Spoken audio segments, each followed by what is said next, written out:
यहां हमें एक इंटरवल दिया गया है जिसमें x की वैल्यू -5 से -2 के दरमियान है, और हमसे ये पूछा जा रहा है कि इस इंटरवल के दरमियान y ऑफ x का एवरेज रेट ऑफ चेंज क्या होगा।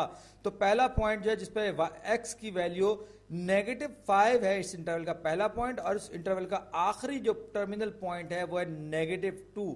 इन दो पॉइंट्स के दरमियान हमें तब्दीली rate, average rate of change मालूम करना है y ऑफ x का, और y ऑफ x का रेट ऑफ चेंज, क्योंकि dependent variable y of x है, लिहाजा इंडिपेंडेंट वेरिएबल जो है वो x होगा। तो हम कहेंगे with respect to average rate of change of y of x with respect to x, with respect to x।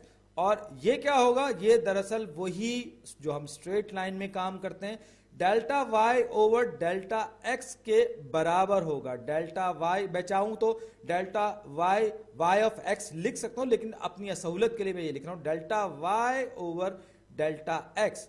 ये एवरेज रेट ऑफ चेंज होगा इस इंटरवल के दरमियान। तो अब आप गौर से देखिए, तो 6 की वैल्यू, जब हम x की वैल्यू -5 थी, y की वैल्यू 6 थी, x की वैल्यू -2 हुई, तो ये मैं इसको एंड पॉइंट ले रहा हूं, इसको स्टार्ट पॉइंट ले रहा हूं, मैं दोनों को पलट भी सकता था, उससे कोई फर्क नहीं पड़ता। लेकिन बात वही है कि करस्पॉन्डिंग x और करस्पॉन्डिंग y को सही जगहों पे रखना जरूरी होता है। तो अब जब हम स्टार्ट में 6 पर थे और एंड में हम 0 पर आ गए, तो इसका मतलब क्या, हमने नेगेटिव डायरेक्शन में y ऑफ x की वैल्यू में 6 की कमी हुई है, या -6, आप इसको 0 -6 भी ले सकते थे।